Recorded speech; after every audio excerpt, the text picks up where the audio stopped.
Hi, my name is Lauren, and I'll be starting the presentation on the Unknown Hormone Project by Team hCG by providing an overview of the experimental design.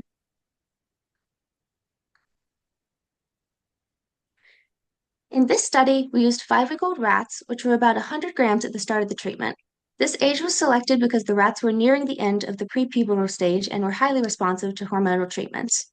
Over the course of 10 days, the rats were injected with an unknown hormone, and on that ninth day, they were also injected with 131 iodide to assess thyroid activity. The rats were fasted overnight before being euthanized, ensuring that metabolic parameters like glucose levels were not influenced by food intake. After euthanizing the rats by exsanguination under anesthesia, blood samples were collected for metabolic assays and organs like the thyroid were weighed. The goal of this study was to use these physiological and biochemical markers to identify the unknown hormone based on its effects. We were given a list of potential candidates, including several hormones shown on the screen, and our task was to analyze patterns across the data, looking at how the experimental group differed from the control group, and use those trends to narrow down and ultimately identify the hormone. Now let's take a closer look at the major differences between some of the control and experimental groups. So some of the key observations that I have plotted in this graph are the body weight gain was decreased, and so was the thyroid weight. The pituitary weight increased, whereas the thyroid uptake massively dropped.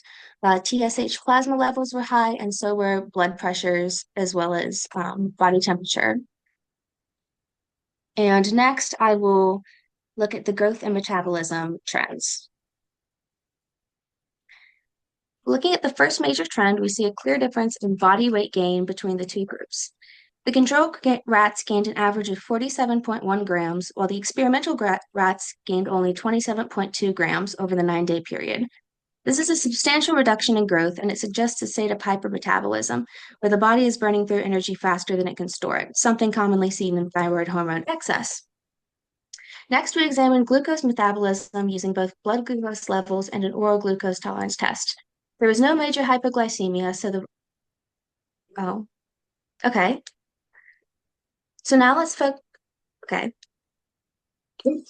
Okay, there was no major hypoglycemia, so the rats weren't dangerously low on blood sugar. However, there were trends of glucose intolerance, meaning blood glucose levels stay elevated longer than normal after glucose was administered. This suggests some impairment in glucose regulation. Taken together, reduced growth and signs of altered glucose handling are both consistent with a hyperthyroid-like state, where increased metabolic rate can interfere with normal anabolic processes and glucose homeostasis.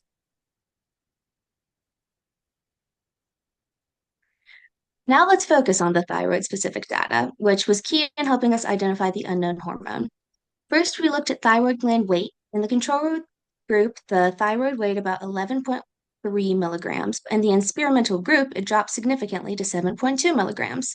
This indicates thyroid atrophy, a physical shrinking of the gland. Next, we examined thyroid iodide uptake, which reflects how active the gland is in absorbing iodine to make thyroid hormones. In control, uptake was 9,250 counts per minute, while in the experimental group, it plummeted to just 160 counts per minute, a more than 50-fold decrease, telling us that thyroid function was extremely suppressed in the experimental group. The gland wasn't just smaller, it's also barely active. Together, these findings strongly suggest that the hormone we administered was thyroxine, which, given in excess, can suppress the body's own thyroid function through negative feedback to the pituitary and hypothalamus. These thyroid-specific effects, combined with the earlier metabolic trends, help narrow down our list of possible hormones. With that, I'll now pass it over to Chloe, who will walk through the list of hormones.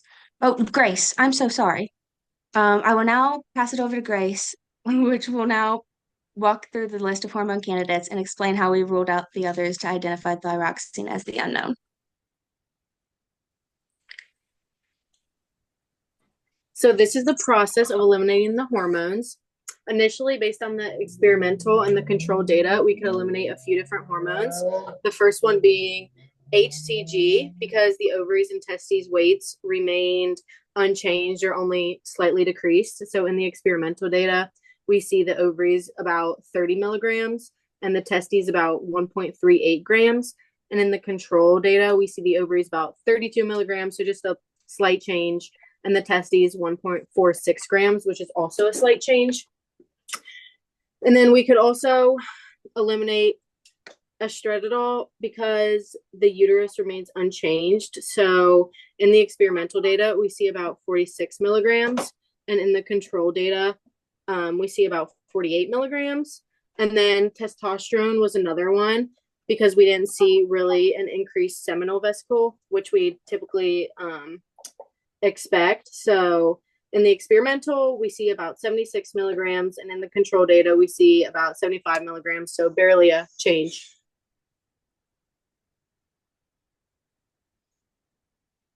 Some others we could eliminate just based off of the data we received were epinephrine, because there were no signs of nervous system overreaction within the data. And then we could also eliminate placebo because there were no clear glandular changes. We see the glands only having slight changes from experimental to the control data. Again, nothing super noticeable or drastic. And then glucocorticoid we could eliminate as well because the adrenal size didn't change significantly. In the experimental data, we see about 29 milligrams, and in the control, we see about 32 milligrams. And then we could eliminate ACTH because the adrenal size, again, did not increase significantly. So same statistics as glucocorticoid. And so that leaves just a few hormones. And after we performed our test, we were left with a few, and we could cancel out TSH because we would not expect stimulation and enlargement of thyroid glands, and we didn't see that after performing the tests.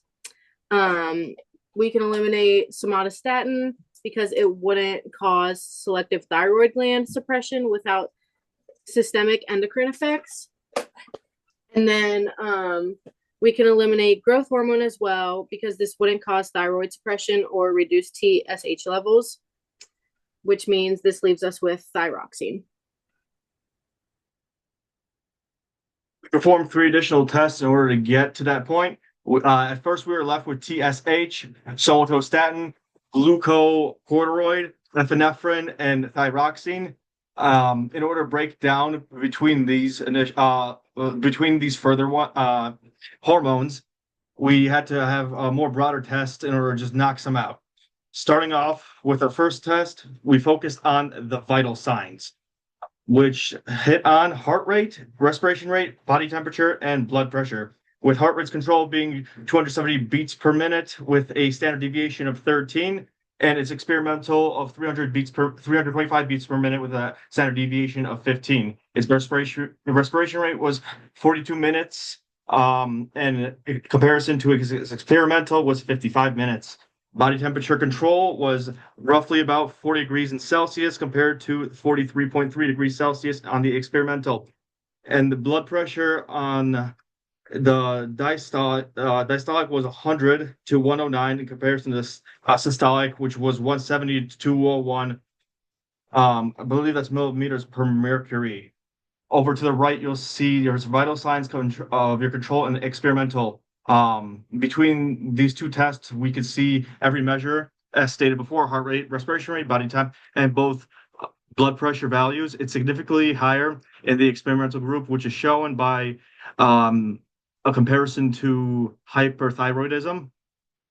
Initially, this pointed out toward a possible flight or flight response like epinephrine, but later testing showed a difference in catecholamine levels, so we ruled that out. These changes are more likely due to metabolic stimulation from a hormone like thyroxine. Our second test was a urine catecholamine test.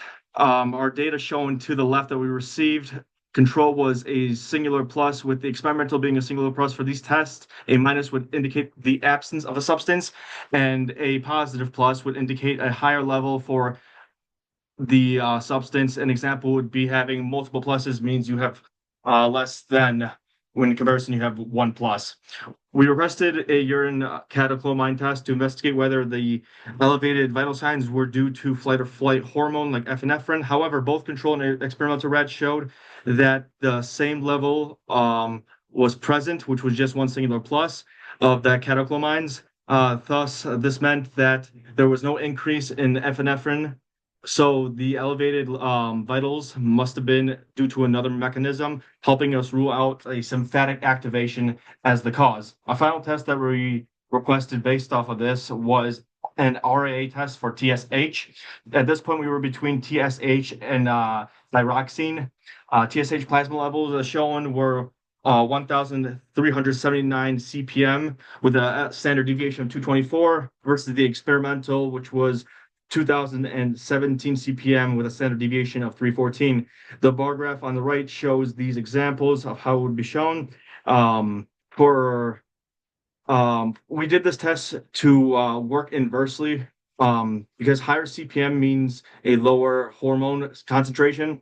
The experimental group had a higher CPM than the control, meaning less TH was actually detected, which supported that thyroxine was the injected hormone as we suspected, because thyroxine suppressed TSH levels through negative feedback.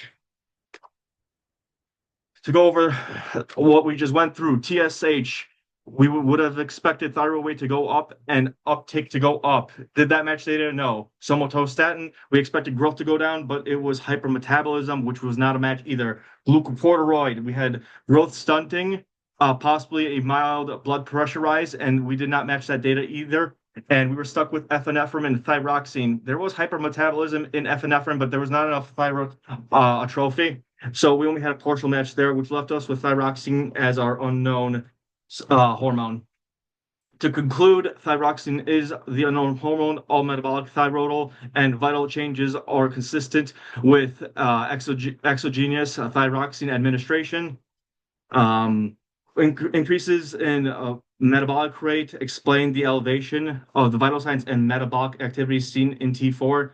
The hypermetabolism led to negative feedback on the pituitary, suppressing TSH production and ultimately decreasing thyroid function, which we confirmed with IRA and gland weight data. All signs, metabolic, thyroidal, and systematic, pointed to thyroxine.